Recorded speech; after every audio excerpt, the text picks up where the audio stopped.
Praise the lord, hallelujah. જીવતા ઈશ્વરની સ્તુતિ થાવ અને પ્રભુની સ્તુતિ થાવ. ખરેખર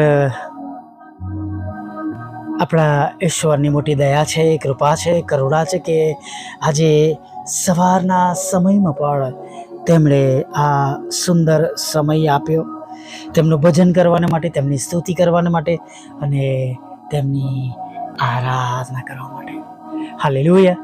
પ્રભુનું પવિત્ર વચન આપણી પાસે છે. જુઓ, યહોવાનો હાથ એટલો ટૂંકો થઈ ગયો નથી કે તે બચાવી ન શકે, અને તેનો કાન એવો મંદ થઈ ગયો નથી કે તે સાંભળી ના શકે. Praise the lord, hallelujah. ખરેખર વાલા મિત્રો, ઘણી બધી વખત માણસ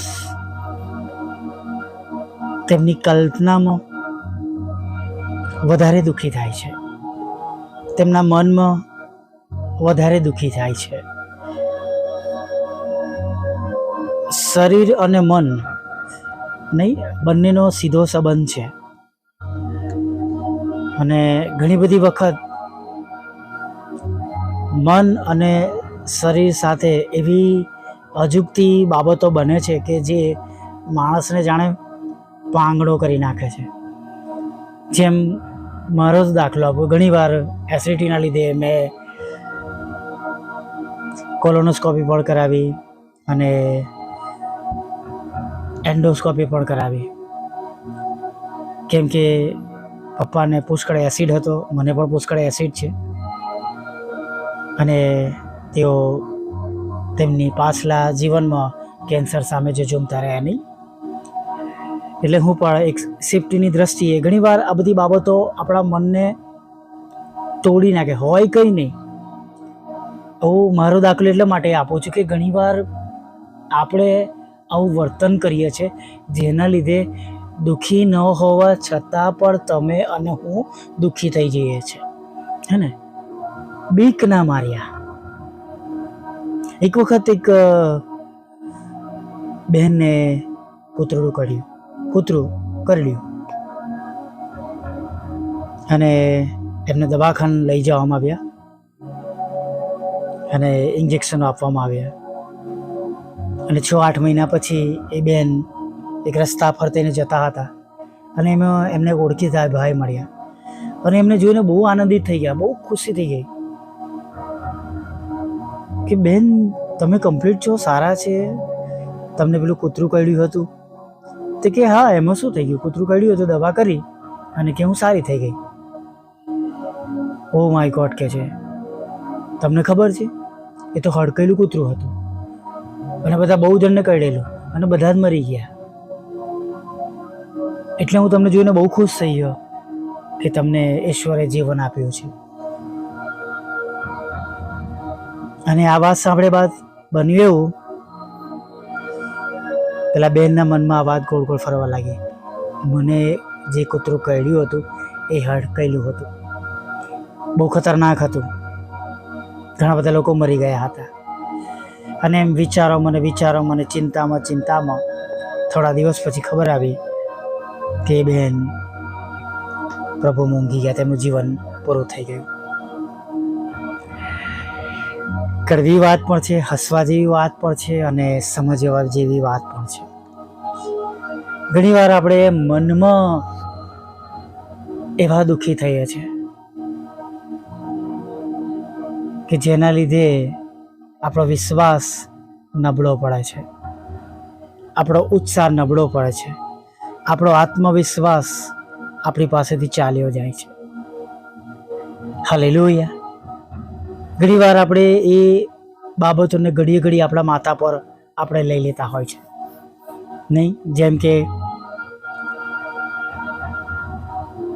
જે બાબતો આપણે પ્રભુને સોંપી દીધી છે એની પણ વારે ઘડી ચિંતા કર્યા કરે છે, જેના માટે તમે અને મેં પોતે પ્રાર્થના કરી છે. તેમ છતાં પણ તમે અને હું ઘણી બધી એવી બાબતોમાં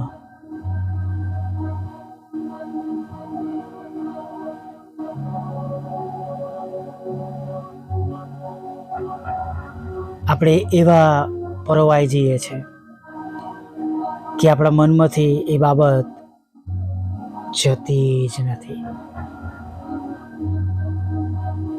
હાલેલુયા. અને એ બધી બાબતો જે આપણે નકામી છે, જેને વિચારવાની નથી, એને વિચારીને આપણા દુઃખને આપણે વધારીએ છીએ. પ્રભુ એમાંથી બચાવી શકે એવા ઈશ્વર છે. મેં એટલે હાલેલુયા કહ્યું કે પ્રભુ એવા ઈશ્વર છે,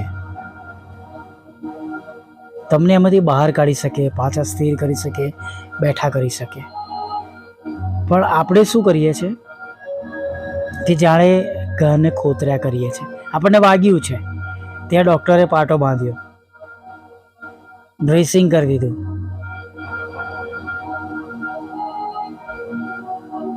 પણ તમે અને હું એને જાણે ખોતર્યા કરીએ છીએ.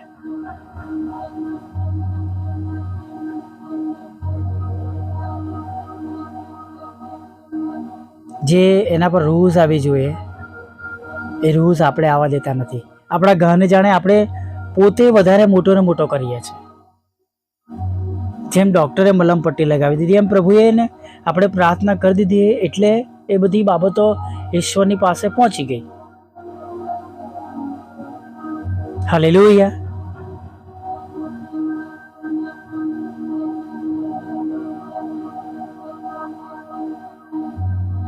ખરેખર વાલા મિત્રો,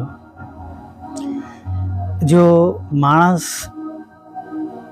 મક્કમ રહે, મનથી મજબૂત રહે, તો એ ઘણી બધી બાબતો સામે લડી શકે છે. કેમ કે શૈતાન આપણા શરીર પર હુમલો કરે છે, આપણા મગજ પર હુમલો કરે છે, આપણને દુઃખોથી બીવડાવે છે, અને આપણે હતાશ નિરાશ થઈ જઈએ છીએ. એક વખત ખાટકીની દુકાને, તમને ખ્યાલ હોય તો પેલી આંકોડી લગાવેલી હોય અને એમાં મટન, ચિકન કે બકરો એવું ભરેલું હોય નહીં, એવી આંકોડી એમ નીચે સીધી પડી હતી અને માણસ એના પર પડ્યો અને એટલો બધો ગભરાઈ ગયો કે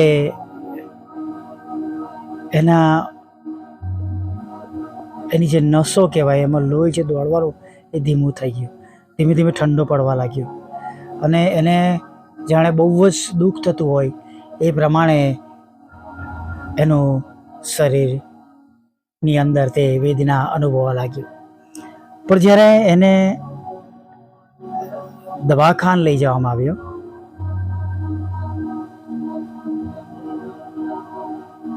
જ્યારે જે જગ્યા પર એને વાગ્યું હતું એના માટે જોવા માટે એને કપડાં કાઢવામાં આવ્યા, ત્યારે ખાલી એ અંકોડી એણે એ આંકડી ફક્ત એના કપડાને ફાડી નાખ્યા હતા. એને શરીર પર ઉજરડો સુધા નહોતો પડ્યો.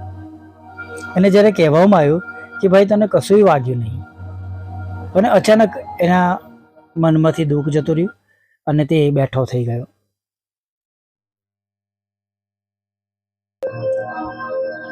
જ્યાં સુધી એ વ્યક્તિ એ ભયમાં, એ બીકમાં કે એની છાપ એના મગજ પર રહી કે હું અંકોડી પર પડ્યો છું અને મને એ અંકોડી વાગી છે, ત્યાં સુધી એનું મન કલ્પનાઓના દુઃખોથી ભરાયેલું હતું.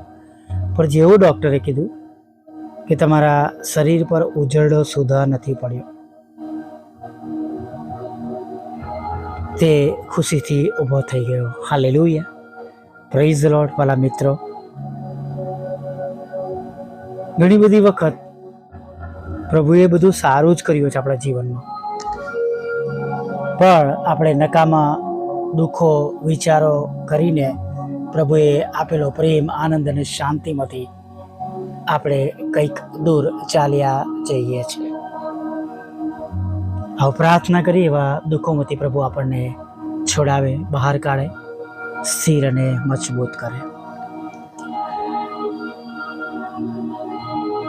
ભલે પ્રભુ, અમે તમારી સ્તુતિ કરીએ છીએ પ્રભુ. અમે તમારી સ્તુતિ કરીએ છીએ, તમારો આભાર માનીએ છીએ.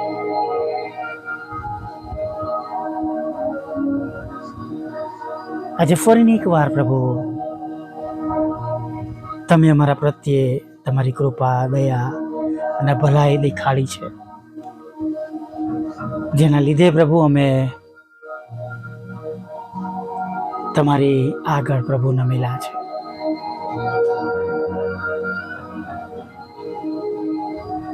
હા પ્રભુ,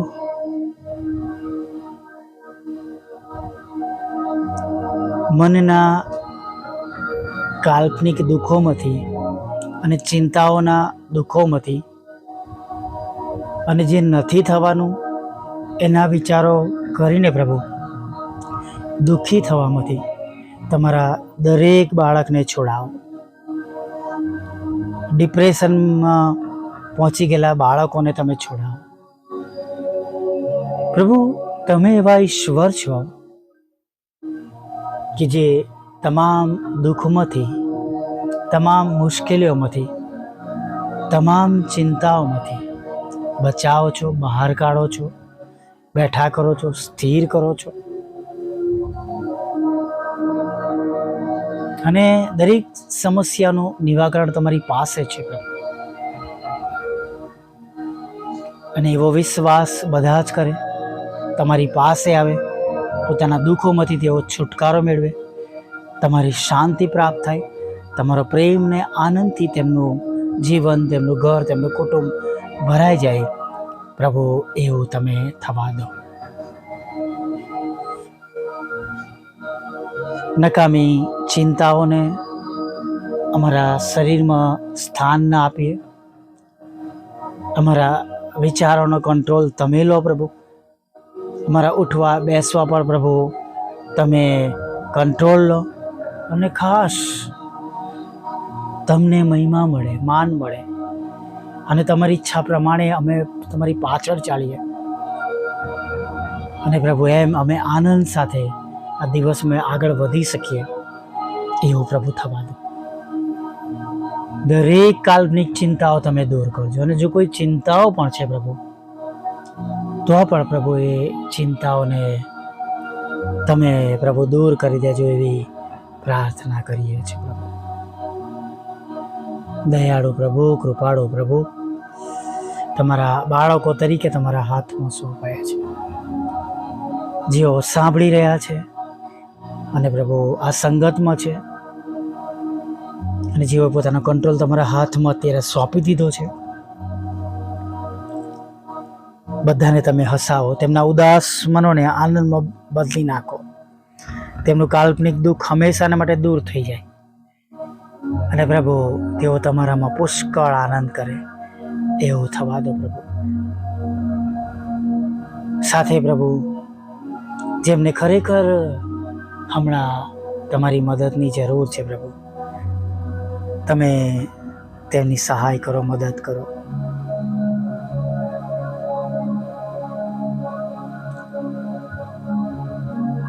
હા પ્રભુ બાપ, જે સમસ્યાઓ તમારા બાળકોના જીવનમાં છે હમણાં અત્યારે, એને દૂર કરજો પ્રભુ. મહિનાના પ્રભુ આ પ્રથમ દિવસોમાં તમારા બાળકનું તમે ભરણ પોષણ કરજો. તમારો જમણો હાથ પ્રભુ તમે તેમના પર રાખજો. ખાસ પ્રભુ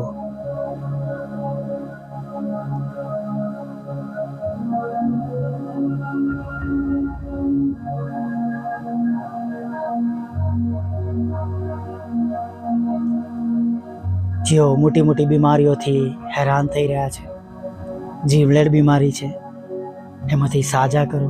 ખરાબ બાબતોમાં જેમના ઘરો ફસાયા છે, વ્યસનોમાં છે, વ્યભિચારમાં છે, ખરાબ રસ્તાઓ પર છે, તમે તેઓને પાછા લાવો. કોઈનો નાશ ન થાય. દરેક ઘૂંટણ અમે દરેક જીભ કે તમે દેવના દીકરા છો. હા પ્રભુ, જેમ સ્વર્ગમાં તેમ પૃથ્વી પર તમારી ઈચ્છા પૂરી થાય, એટલે તમારું રાજ્ય વહેલું આવે પ્રભુ. તમારા બાળકો પરના તોમતો કોર્ટ કેસ એફઆઈઆરને દૂર કરો. નાણાંનો આશીર્વાદ આપો, લોનનો આશીર્વાદ આપો, મકાનનો આશીર્વાદ આપો. તેમના બિઝનેસની, તેમની જોબને, તેમની આવકના રસ્તાઓને તમે આશીર્વાદિત કરો પ્રભુ. લગ્નનો આશીર્વાદ આપો, બાળકધનનો આશીર્વાદ આપો. જુદી જુદી પરીક્ષા આપો પ્રભુ, તેમને પાસ કરો પ્રભુ પિતા. અને વિઝા ઇન્ટરવ્યૂના પ્રશ્નો દૂર કરો. વિદેશ દોરી જાઓ, ભણવા માટે, નોકરી કરવા માટે, હંમેશાના માટે રહેવાના માટેના તમામ રસ્તા ખુલ્લા કરો. રૂકાવટો તોડી નાખો પ્રભુ. ભાઈ પ્રાર્થના કરીએ છીએ પ્રભુ. વિધુરો, વિધવા બહેનો, અનાથોની પર સાથે રહો પ્રભુ. મન બુદ્ધિના લોકો, માનસિક રોગીને, વિકલાંગોની પર તમે સાથે રહેજો. અને ખાસ પ્રભુ જે બે બાબતો તમારી આગળ મૂકી છે પ્રભુ, માન્ય થાય તમારી આગળ એવું થવા દો પ્રભુ. આગળના સમયમાં મારી સાથે રહો. નદીની પાસે રહો. પહેલાં ઝાડ જેવા બનાવો પ્રભુ પિતા. શિર બનાવો પ્રભુ પિતા. પૂછને ઉછીનું આપનાર બનાવો, ઉછીનું લેનાર નહીં પ્રભુ. અને તમારા બાળકોની હમણાંની બધી જરૂરિયાત પૂરી પાડજો. પાપોની ક્ષમા કરો અને સાજે આભાર મળતી લીલાઓ માગતા પ્રભુ ઈસુમાં આટલું સાંભળો. દેવ આપ માન્ય કરજો. આમીન, આમીન, આમીન.